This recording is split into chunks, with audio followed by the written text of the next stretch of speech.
I'll just share, Tony, thrilled to be having this discussion with you today and really pulling together different points of view and perspectives on a topic that I know we're both really passionate about, and specifically around sales coaching. And I'll just say for our group here today, this is also a really good illustration. As many of you know, SRG is now part of SBI. And I think this is a really good example of where we pulled together the thought, the methodology, the approaches, and we're going to share some of that both from a kind of sales consulting and methodology playbook perspective, as well as the training and adoption perspective. So, Tony, welcome. Maybe you can just say hello to our group today. Thanks, Ray. Appreciate it. So really excited to be here with all of you today and talk about this. And, it's been great having SRG join the SBI family here. It fills a need that often our clients have asked for. So it's really been fun working with Ray and Alonzo and the whole team from SRG. I feel like we can deliver more to our clients now and help them even in more ways than we used to be able to. So super excited to be here with you all today and talk a little bit about this important topic that we're seeing as quite the trend as we get into an annual planning cycle for most of our clients who are on a calendar year schedule. So thank you. Yeah, no, it's great. And, I think it's really been interesting just in preparations and other discussions to see how well aligned we are on a number of these topics, and especially around some of the things we'll talk about with coaching and managing enablement. So we'll just share a little bit about kind of the journey where we're headed here. So we're going to start out and talk a little bit about why this is important. And certainly coaching has been an important topic and continues to be, but specifically in sharing some research that SBI has done around some emerging trends, what we're seeing going into 2024 from a planning perspective, and how coaching is really integral to that, to improving the productivity and performance of the sales team, and how we can pull that through. We'll talk about the need for some more of a methodology or a thoughtful approach to coaching, that often coaching ends up being ad hoc. So what do we do to kind of get past that?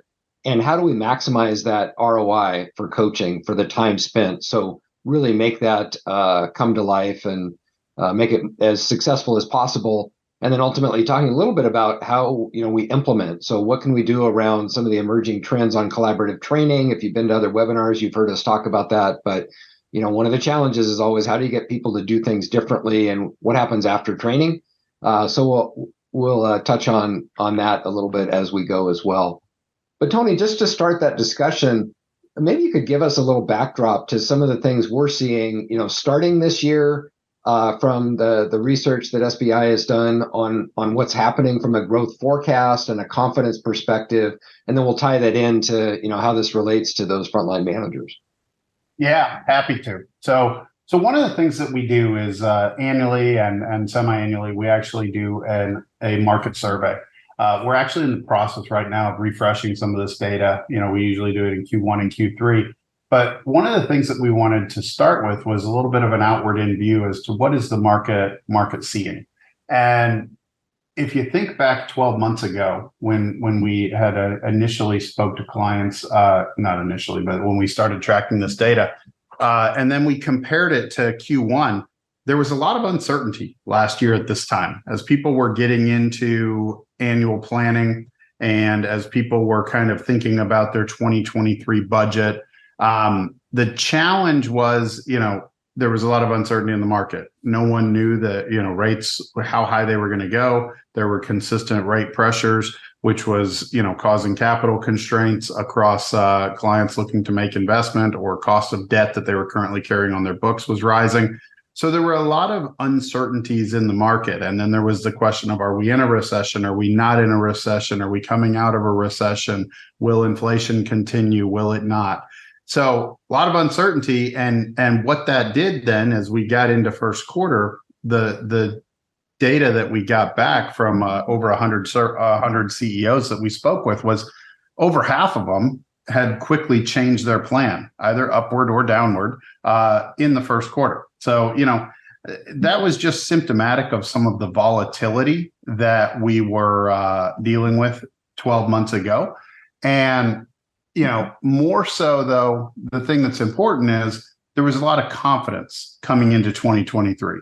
So I would say there have been mixed bags of that confidence right now as we've looked back into 2023.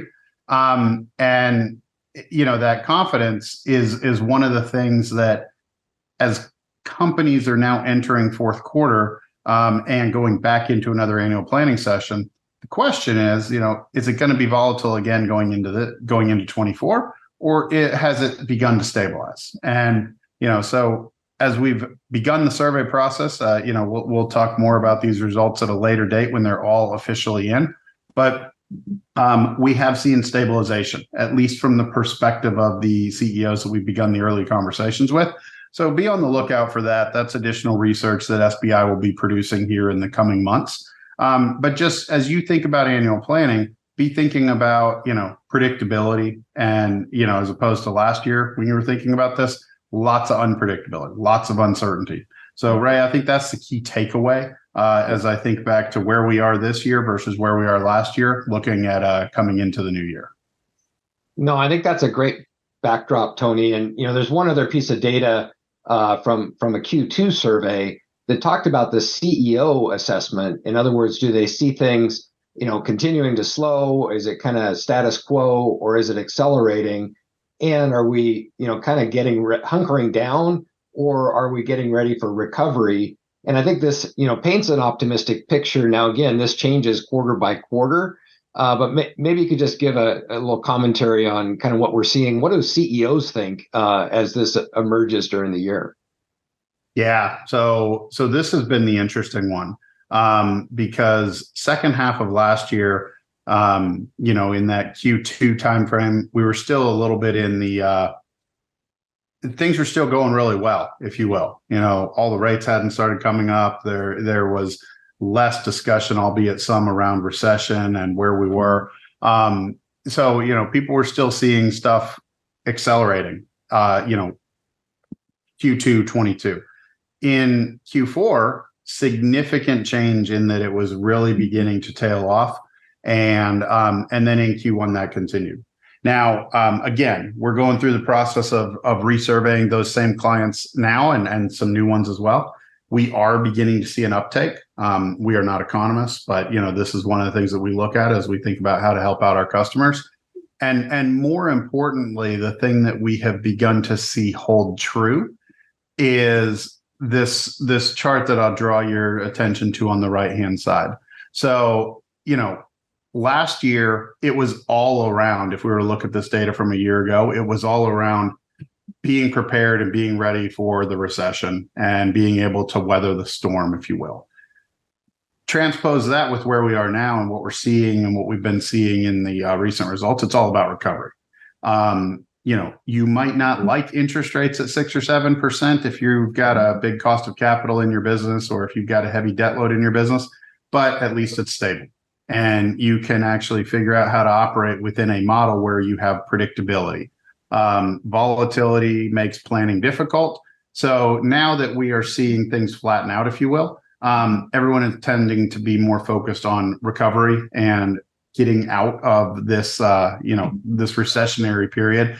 So that's where we've seen the shift. So we've seen the shift of people, Ray, more going to being on their front foot and, being more provocative, being more, active, proactive in their efforts. So as you all think about planning, I think one of the questions is, and Ray, I think this segues nicely into what we're doing.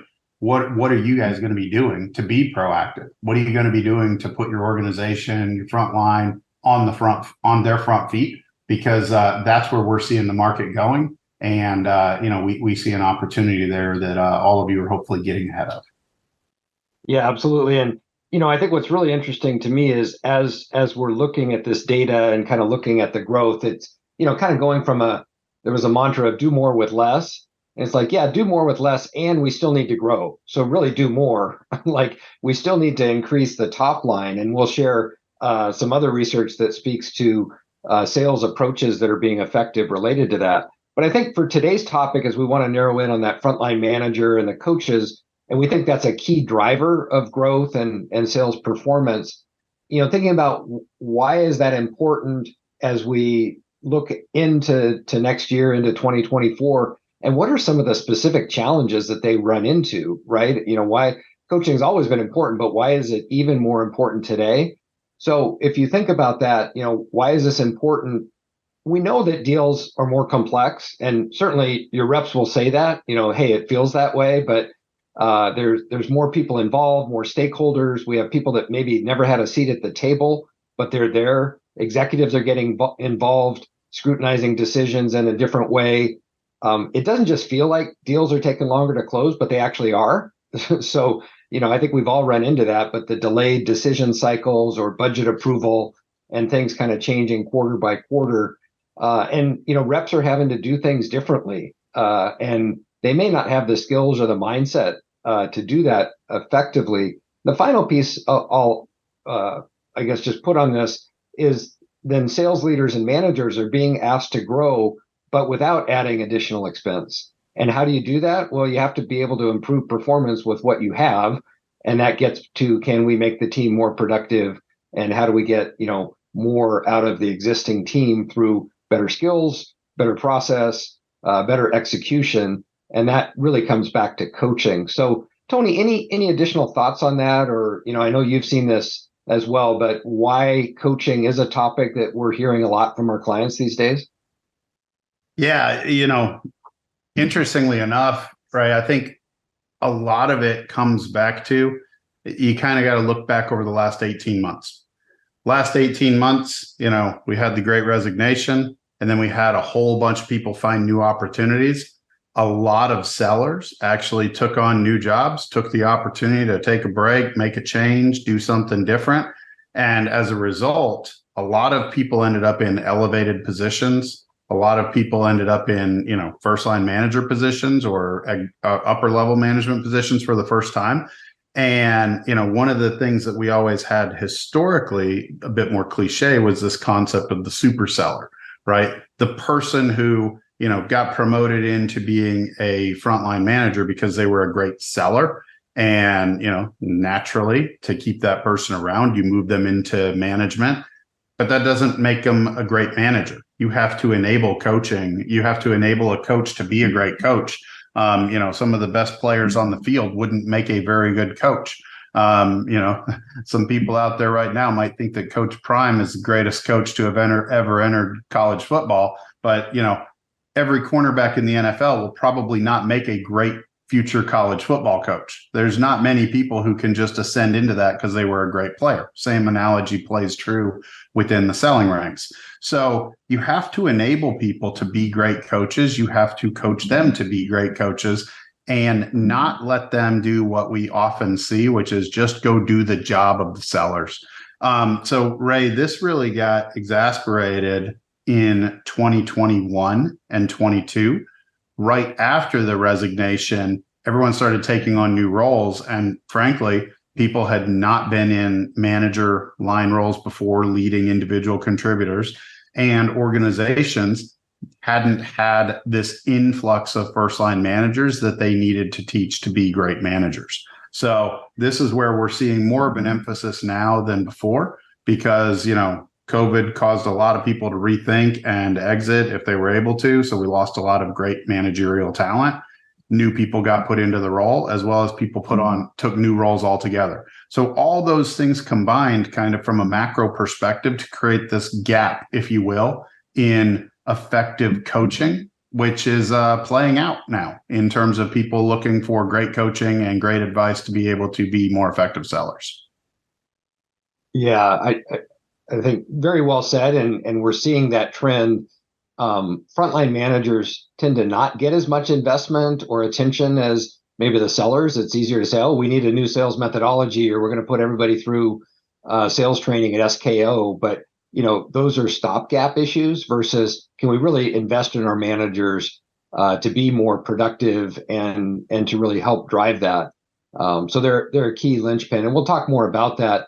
I appreciated Wilson's comment. He said, our plan is to grow coaching practice and teaching the frontline managers to be great coaches themselves. And I think that's critical and really forward thinking. Invest there, and figuring out how you do that. So we're going to talk more about that. And it's no surprise, but if we can get coaching right, it helps to create leverage. So that really is the pull through. Is for every manager that has 8 or 10 reps, if we can improve their skills and they can cascade that down, now we are getting that leverage across the organization. And the idea is to help salespeople learn how to solve their own problems. So the manager doesn't have to be the one riding to the rescue and putting out fires all the time.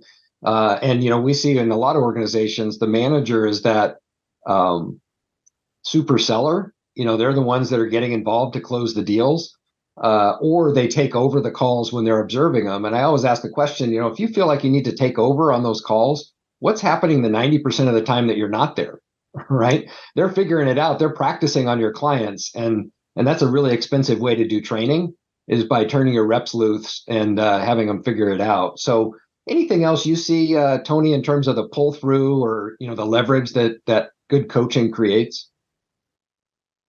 One of the things I would say it does, another thing that good coaching does is it gives you more predictability. I mean, when managers are great coaches and they're not taking over the deal and they're coaching to a process and coaching to something that's more consistent, then that actually reflects in all the systems, and people have better hygiene around their opportunities because you're regularly talking about it. And try to avoid the thought of an interrogation and is everything properly updated.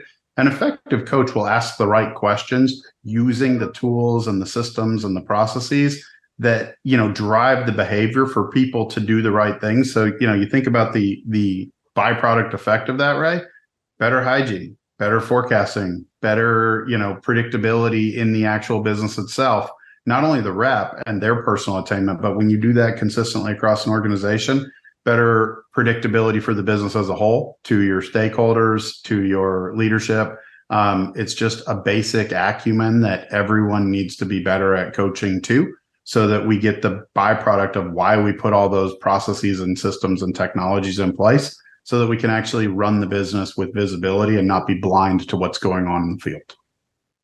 Yeah, I love that. And, for the sales leaders, if they can get a more predictable revenue stream, that's just goodness, right? I mean, that helps in reporting to the board, or in terms of them being able to forecast and predict resource allocation. I mean, there's so many impacts of that.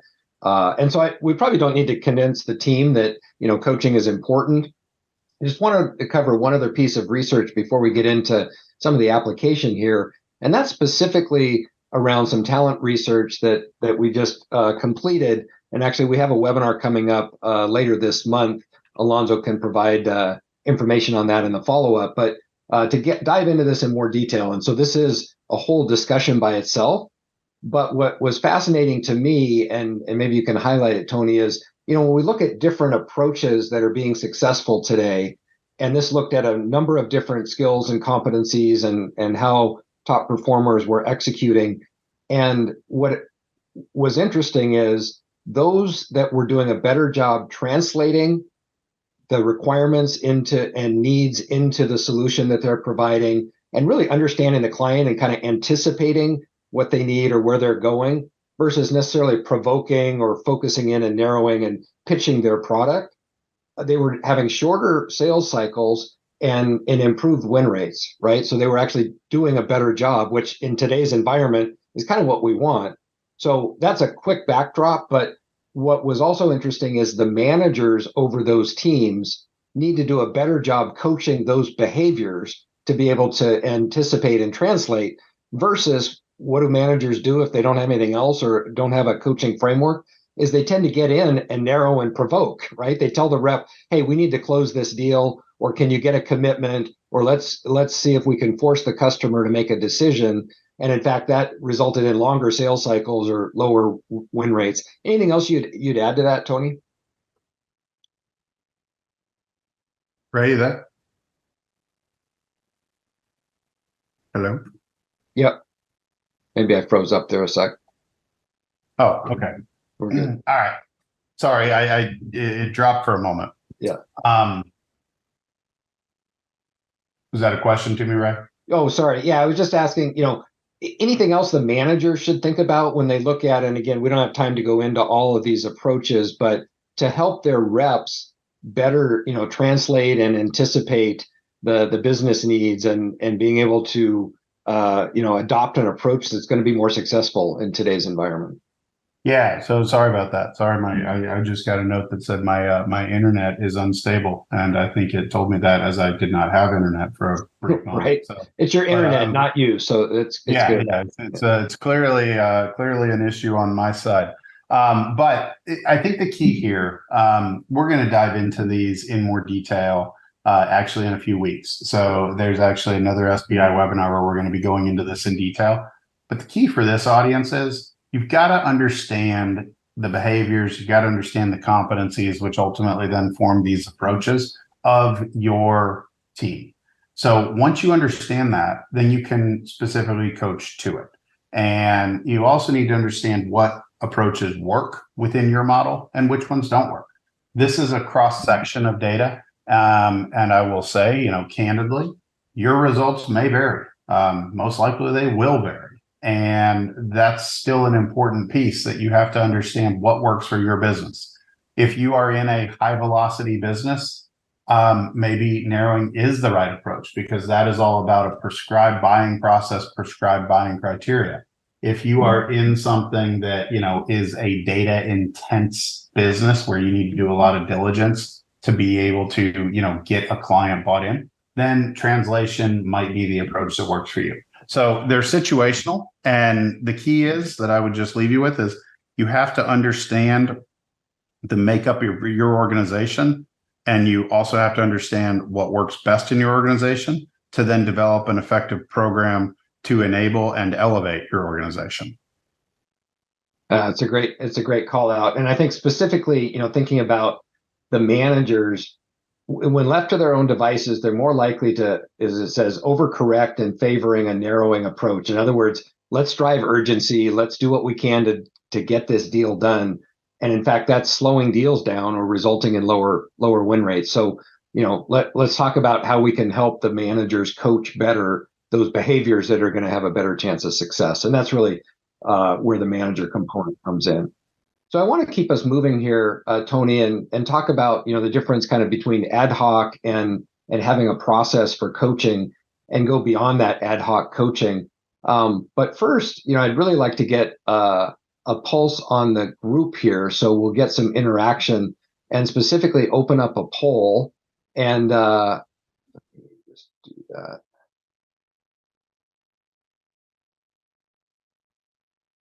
And Alonzo, maybe you could open up the poll for me. There we go. Thank you. All right. And so the question is really, if we think coaching is important, we've kind of given the backdrop, a little bit of research behind it. How do your managers learn how to coach? And so, we've all been down this path. I think where we're thrust into that new role, but do they figure it out on their own? Are they getting mentoring, maybe one-on-one, or they have a good mentor that helps them figure it out? Maybe there is a generic, and there are a lot of good industry neutral programs that maybe not sales specific, but other programs in place. And then ultimately participating in a coaching program. So is there a sales specific program? We consider that kind of special forces training, right? Everybody goes through boot camp, but those managers need some special forces training for sales coaching, and the managers always like that to be attributed to special forces. But Tony, what do you think in your experience? What and we'll publish the results here shortly, but what do you typically see across your clients? Typically, I see all four of the options that the panel that the attendees were given. So the one that I see that works best is when you actually have a formal coaching program. But in terms of what we see, I mean, Ray, we've all been there. We've seen some companies that put the reps out there and they're like, sink or swim, and we've seen others that are prescriptive, probably to a point that it almost turns away good talent because they're so prescriptive in the day to day. It doesn't leave any room for creativity. And the balance is you got to figure out the right in between. I mean, people who want to sell They want to be coached, they want to be guided, they want to have prescription when they need it, but they also want the ability to, quote, embrace the art of the sale, because that is where sales gets interesting, because when you're actually solving interesting problems, more complex problems, driving value props. So anyways, we see it all. I wish we could say we only saw one, but there is no one best approach. And even when we see them all, right, what's odd is it doesn't mean that one will work and another won't. It's what's going to work for the particular organization. Yeah, I mean, I think it is the case. And Alonzo, maybe you could publish the results here for the audience. But I think a lot of times it is figuring it out on their own, or maybe they have a good coach that can help drive it. But if I look at our results here, it looks like about over 50% of our audience are in the first two categories. So they're either figuring it out on their own, they're mentoring. A little less than 10% are attending a formal program. And then 35% have a sales specific coaching program, which again is probably going to have the best results of driving it towards improving sales performance, because there's some things that are very unique to coaching a sales team and getting the performance out of that. So when we talk about deal coaching, when we talk about skills related to the sales team, I think that's really critical. Yeah, Christopher has a comment here. It's important to create a coaching culture based on a formal program. And I think that's so important, right? We really need to be able to have everybody think about coaching. And one of the things I've seen is if you ask people, are you a good coach? They go, oh yeah, of course I am. I coach all the time. And really what they're doing is they're telling and they're just directing their team, or they have one-on-one conversations, but they're really not a collaborative coaching conversation. And to that comment, they don't have that culture in place. We're saying, no, we're going to ask first. We're going to get the input. We're going to build that relationship with the individual to help them achieve, versus just telling them what to do differently. So, all right, well, great. Thanks for publishing those results, Alonzo. Let's talk about some of the challenges that we see, and maybe why coaching doesn't happen. So in a survey we did with Selling Power a few years ago, 73% of sales managers said they're not getting the training they want to be a good coach. So, that's kind of the backdrop, and that obviously creates that opportunity. But what we've heard is they don't know how to coach. Every time we do a workshop, people say, well, I'm too busy. I don't have enough time to coach. So, I'd like to go out and do more visits or join those calls, but I've got too many things. And I was kind of asked the question, well, what else are you doing, right? What can we stop doing in that case? But they're probably firefighting. They're in that stuck in that urgent quadrant, because everything seems like it has to be done now. They're actually dealing with customer issues or closing deals. They're too focused on just driving the numbers. And they don't have time to really reflect and to think ahead, or to be engaged as a good coach. Any others you would see, or anything you'd highlight here, Tony? Yeah, the one that I like, and this is a little bit about what Christopher put there in the chat, is establishing a formal program. To me, I am a big fan of that. And this is an example of one where we had actually developed a coaching playbook for first line managers, different from a sales playbook. I mean, I got sales playbooks around here where, it's got exit criteria and the stuff you need to coach to when you're coaching a deal. This is more about coaching the person.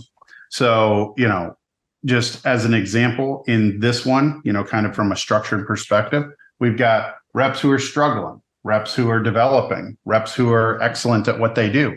And there's different types of coaching depending on where they fit. Now, someone might have moved from a BDR job into their first field job. And that is a very different coaching than someone you've hired with 5 years of experience from a competitor, and someone who's also been at the company for 5 years and been your consistent top performer. So the key is coaching can't be generic, but you do need a framework. And, that's one of the things that I like when our clients actually go through the process of not only building a playbook to coach the actual process to the buyer process, but also a coaching playbook, because, if you don't give them some sort of a framework, some sort of a structure, you can just expect that every one of your managers and executives will do it differently. And if you want to actually create that coaching, culture that Christopher mentions, you not only have to write it down and make it official and formalize it and standardize it, but then you have to live it. And you actually have to ask people, what are they doing to be better coaches, and take the time to educate them on a regular and a continual basis to make sure they're becoming better coaches as well.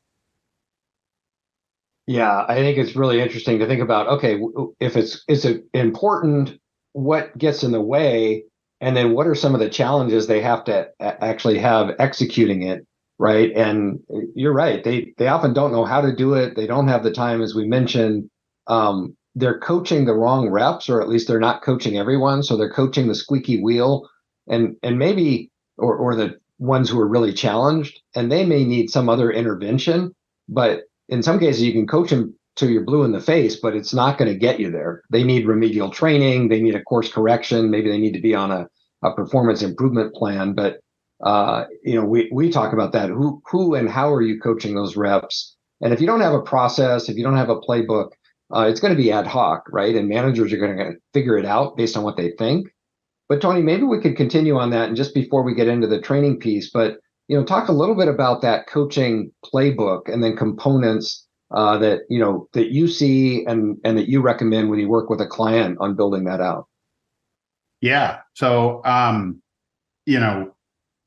just an outline of this example, and it doesn't vary a lot, and it's very similar to some of what's up here on the screen. But like this one, for example, it does actually have an intro that sort of tees up the why we coach, what are we looking to achieve from it, how does it align to our values as a company, our overall mission, and then the methodology itself, just like this slide shows, and what are the stages of coaching? How do you support employees? What is the role? What are some of the pitfalls? And the things when we get into, coaching methodology, and the reason that it's important is you use the term PIPs, and people being on PIPs. That's always like the easy thing to go do. Deal with the poor performers and try to, quote, coach them up, or, spend time with your top performers and help them get that final deal over the line. But what about that big group in the middle? That's probably 60 to 70% of your team. What are they doing? And how are you turning them into the elite ones? And to do that, you need some sort of a cadence set out. You need to actually have a regular session with them. And it can't just be a forecast session. It needs to actually be a regular session that's helping them improve their skills. And to do that, you've actually got to understand where their skills are, and an individual scorecard and an individual development plan for each person that you actually use in that cadence. And once you've got all those skills, then you can start to think about, what do we need to be doing in our events? Like we might say, hey, in Q1, we're going to focus on negotiation. In Q2, we're going to focus on value selling and ROI justification. In Q3, maybe we're going to focus on exception handling or objection handling. And then that's where the skills come into play. So you need to be thinking about what they need and not just genericize it to them, and then be diligent and be intentional in what you're coaching to and how you're measuring their improvement on those topics that, as a coach, you were helping them get better at. That's great. And, there was a question about, are people building their own playbooks? Are they outsourcing? How are they going about that? Can you just share a little bit about the process, Tony, that you typically take a client through to build the playbook? And then we're going to get into, how do we train and execute on that as well? But, what does that look like when it is maybe an outside perspective, bringing that in with the templates and the tools, right, as a starting point? Yeah. So a couple of things. First of all, you really do have to understand the model of the business itself. It is very different selling widgets than it is selling, full-on solution sales. Some stuff has a very quantifiable ROI because, you sell X, you're going to get Y, and it's pretty much a cost takeout or an optimization kind of thing. But then there's others that are much more difficult, right? Like one of the ones I always struggle with and have seen people struggle with is when you have to do something like quantify safety. Well, if you're making a sale to someone based on something being safety, well, it's actually something you can't quantify because it's only unsafe when something bad goes or something bad happens. So how do you sell when you're trying to quantify something not happening versus something that needs to happen? So that's where you've got to really get into that kind of stuff. And you've got to coach on, in a scenario like that, you're going to have a lot more objection handling. You're going to have a lot more value selling. You're going to have a lot more solution selling to sell that versus something that you're totally selling on speeds and feeds and features and functions. So, you've got to understand that to develop an effective set of skills and competencies to coach too. And, one of the things that Wilson put in the chat here, I also agree with. You got to move the middle. That's the whole concept of this. Usually your top performers, your A players, they're there for a reason, and they tend to get all the best opportunities depending on how you've organized your sales force. And they're usually in a pretty good spot, and you need to keep them there. Your lower performers, i.e. your C players, that's where the hard part of coaching is, because you got to decide whether they're the right fit. They could be a mishire. They could be having something else going on in their life. And you need to determine if it's an issue that is solvable or if it's an issue that can't be solved. But that middle, which is exactly what Wilson put out, moving the middle is what great coaches do. They take the players that are somewhat, mediocre, and they get them to all work together as a team. They elevate the middle, because as much as we would all love to have a team full of A players, by definition, if you had a whole team of A players, it would probably be miserable. I mean, that's the reason why some of these teams that have gone out and, using sports analogies, who have bought all the greatest players, can never win a championship because they can't work together.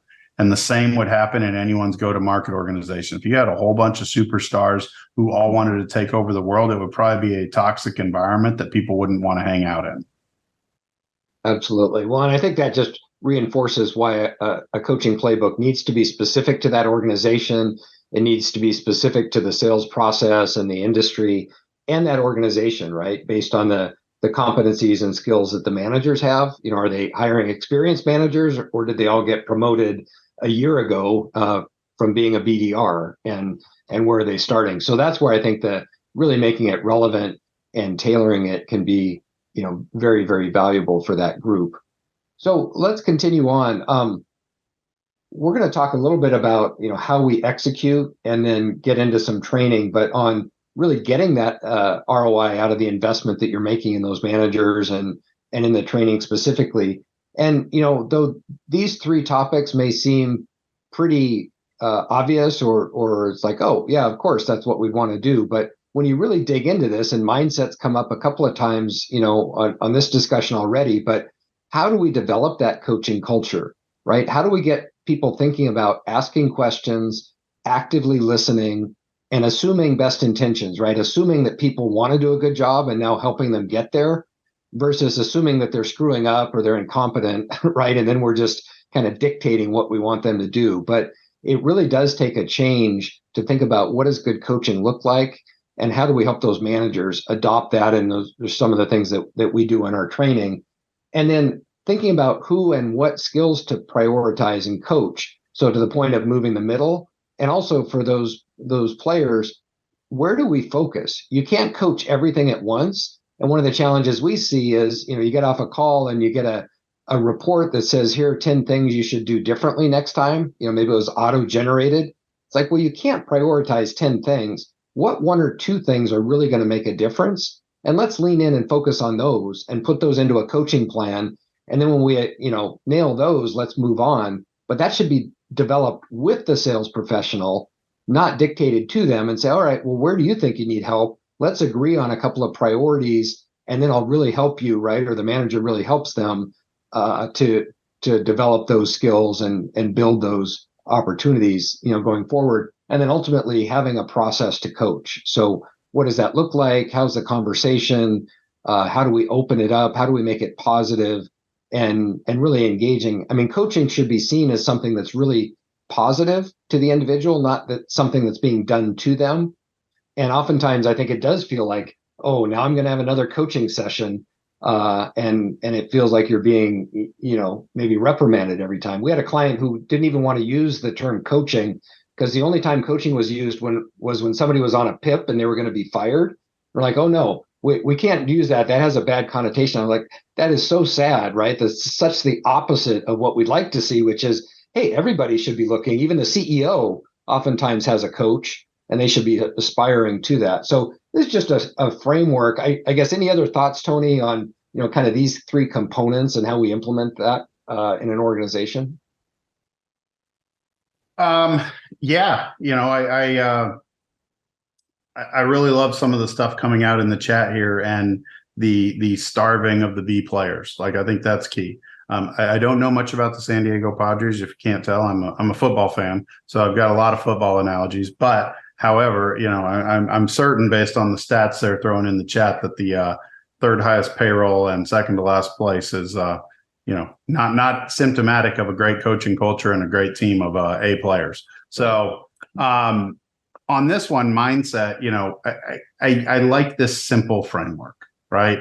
You've got to inspire people. They've got to come into every year. And then that's always the challenge. I mean, for those of you who have carried a bag, there is nothing worse than going into the year, not only feeling like you've got a ridiculous number, but feeling like you have no chance. And I remember one time early in my career when I'd first moved sales after a few years of doing consulting, and I was getting my first number. My manager at IBM said, Tony, I've been here for 25 years, and the 25 worst days of my career were the 25 days I got my quota handed to me. And, that was the mindset then. But, as coaches, our mindset needs to be, we have not done this as a top-down push. It's been thoughtful. We've got a process. There's plenty of opportunity in your territory with your patch, with your products that you're going to take to market. And this is achievable. And if you do the right things, you can get there.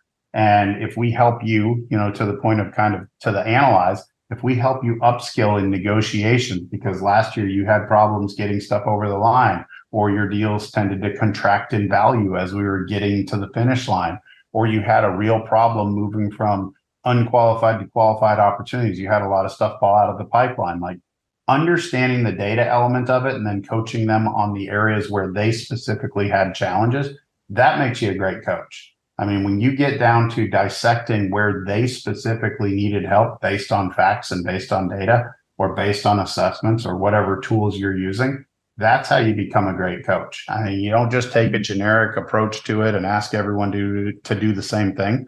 When you get into specific areas, you not only help your company because you're helping them, achieve the overall number for them, but you're helping them as an individual. And that's what's going to keep people. And that's what's going to make coaches great. When people want to be on your team, when people realize that they're getting the great coaching. And, the best coaches are the people who, send people off to go do better things, even within the organization or elsewhere.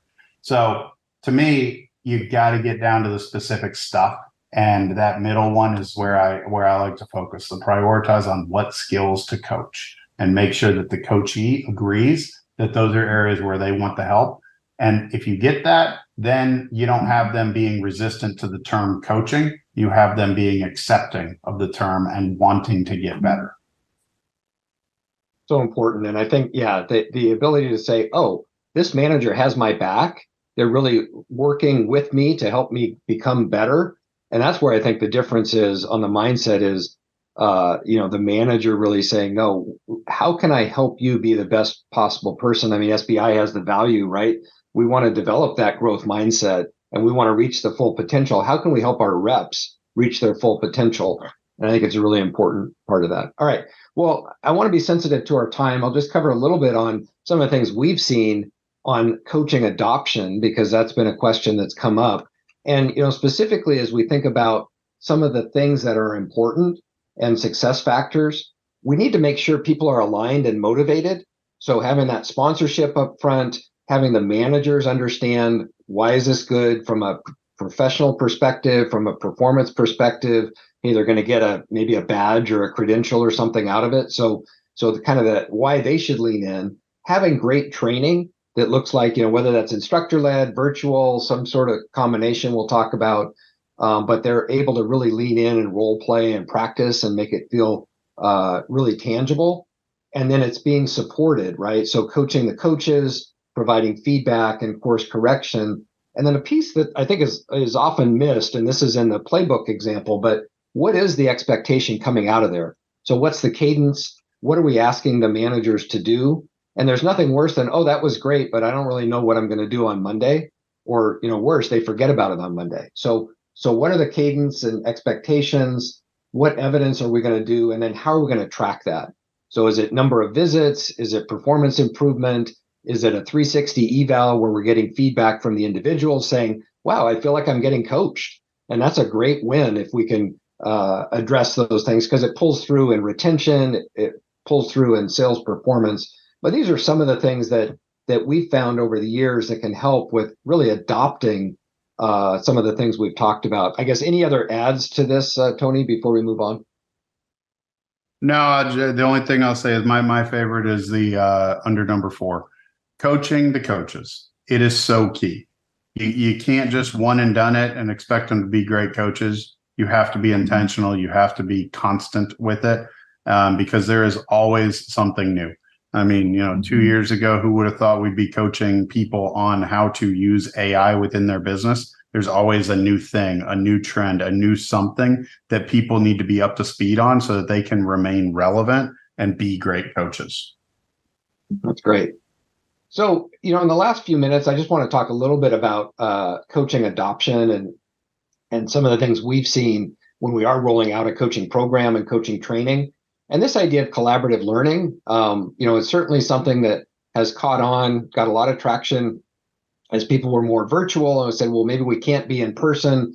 How do we address that? And really, it's a great way to create a blended learning experience. We branded it as CLX, right? The collaborative learning experience that says, okay, we're going to introduce the concepts, but in a cohort, we're going to go through this program together. So for coaching, that may be over 3 or 4 weeks where they're getting introduced, they're seeing some videos or getting the content, but then they're immediately applying it. So go assess your team and develop a coaching plan, or go observe a sales call and then provide coaching and come back and let's talk about that. So on a weekly basis, there's a skill application and discussion, and the platform, which I really appreciate as a facilitator, allows you to see the work as it's going. So it's a little bit like an online university. We can now comment on each other's progress. We can see what's working and some of the best practices. And I always say, hey, this is an open book test. So if you find something that somebody is working for somebody else, leverage that. I mean, that's the whole point. So we can learn by collaborating with each other as opposed to just feeling like the training's being done to us. And then it allows us to track their progress through, points and a leaderboard as we go along. But, this has been a great way to bring that training to life. And I just wanted to share because we get not only great feedback, but frankly, higher completion rates. And it allows us to track and publish their progress, and they get a Credly badge at the end. So, a great way to bring that to life. And even, okay, we've done a playbook, now we're doing training. Now let's talk about the execution and the application of that over time.